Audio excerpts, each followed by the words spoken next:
నిర్మించారు. సమ్మక్క, సారాలమ్మ, పగిడిద్దరాజు ఇలా లైన్ గా మనకి ఎదురెదురుగా మనకైతే నిర్మించడం జరిగింది.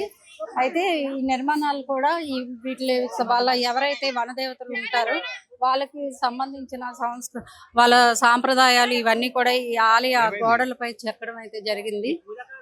అంటే కొత్తగా కట్టారు కదా, జనాలు కొంచెం కన్ఫ్యూజ్ అవుతున్నారు. ఈ గద్దె ఏంటో చెప్పండి. ఈ గద్దెనా ఇది పండితరాజు గద్దె. పండితరాజు అని అంటే సమ్మక్కకు భర్త, సమ్మక్క భర్త పండితరాజు, బిడ్డ సారలమ్మ. ఇది పండితరాజుకు తమ్ముడు గోవిందరాజు. ఎదురెదురుగా పెట్టారు. దీని వల్ల ఏం కాదా అంటే తీయకూడదు అది ఇది అన్నారు. తీయకూడదు అని అంటే దేవుని ఒప్పించి ఇక ఈ దేవుని తీసుకొచ్చి ఇక్కడ పెట్టిర్రు. ఇక పెట్టినాం అంతా ఇక ఇది దేవుని అడిగించుకొని దేవుని ఒప్పించి ఇప్పుడు ఇంత ముందు అటు ఉన్నాయి కదా ఆ గద్దెలని తీయకుండా ఎట్లనే ఆపినాము.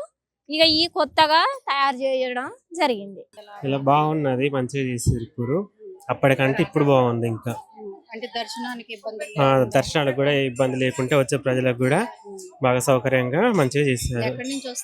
మేము నర్సంపేట నుండి వచ్చాము. నర్సంపేట అవుతుంది, పాకాల కొత్తడు.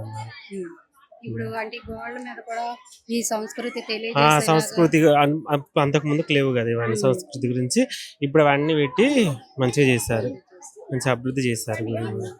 రోడ్లు కూడా ఉండడానికి కూడా మనుషులకు మంచి సౌకర్యం మంచిగా కల్పించారు. అంత బాగున్నది. ఆలయం అంతా అభివృద్ధి పనులతో చేస్తున్నారు. ఎలా అనిపిస్తుంది?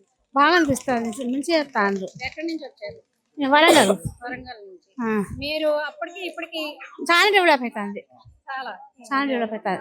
అంటే ముందు నుంచే మొక్కులు ఎందుకు తీర్చేసుకుంటున్నారు? జాతర జనం వస్తారని, బాగా జనం వస్తారని వచ్చినాం.